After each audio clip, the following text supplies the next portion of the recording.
Nabi SAW pernah datang ke pasar, kemudian beliau mengumumkan kepada para pedagang yang ada di pasar.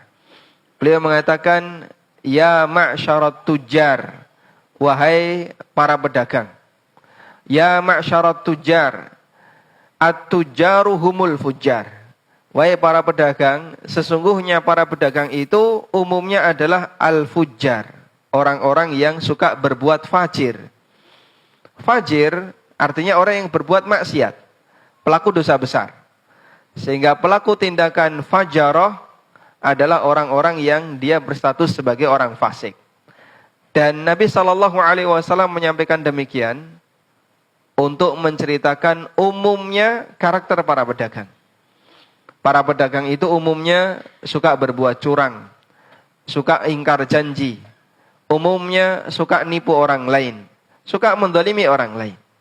Sehingga Nabi SAW menyebut ini sifat kualitatif, namun hampir menyeluruh kepada para pedagang. Maka beliau katakan at-tujar humul fujar.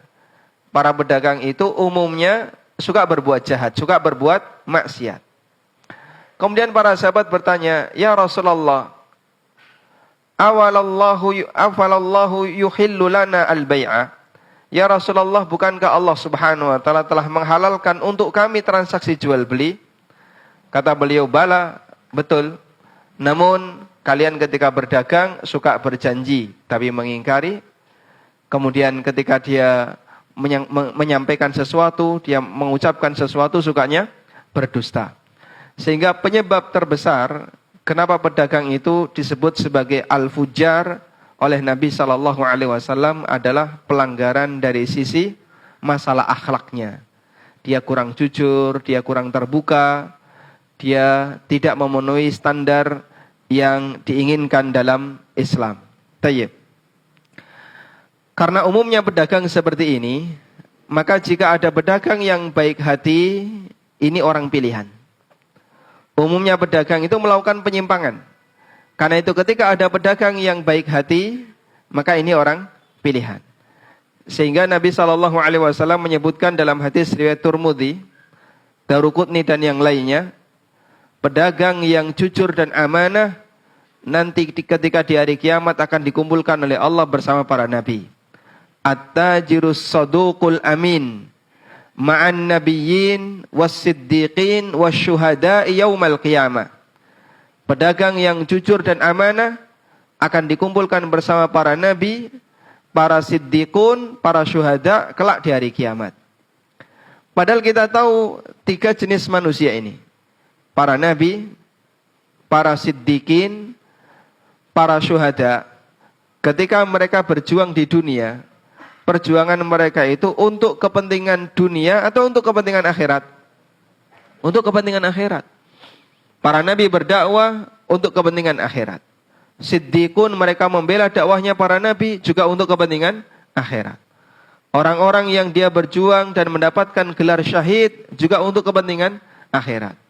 Sementara pedagang itu berjuang untuk kepentingan apa, Pak? Untuk kepentingan dapur. Untuk kepentingan nafkah keluarganya, untuk kepentingan yang sifatnya murni dunia. Namun satu hal yang aneh, perjuangan yang dilakukan oleh pedagang ini untuk kepentingan dunia ketika dia sampai pada tingkatan tertentu diberi oleh Allah Subhanahu wa taala pahala yang besar, bahkan sampai dikumpulkan bersama orang-orang yang perjuangannya untuk kepentingan akhirat, yaitu para nabi, siddiqun dan syuhada. Apa alasannya? Para ulama menjelaskan karena untuk bisa menjadi pedagang yang shadiqul amin, yang jujur dan amanah, tantangannya berat. Sehingga orang ini dikecualikan oleh Allah dan diberi oleh Allah janji yang besar karena orang ini memiliki tingkatan sabar yang tinggi. Di saat godaannya sangat kuat, namun dia bisa berusaha untuk bersabar, berusaha untuk menjadi seorang pedagang yang shadiq, yang jujur ketika bicara, yang amin, yang amanah ketika mendapatkan, atau yang dia amin ketika mendapatkan amanah. Inilah kata kunci agar kita bisa mendapatkan seperti yang dijanjikan oleh Allah Ta'ala atau dijanjikan oleh Nabi SAW dalam hadis riwayat Tirmidzi tadi.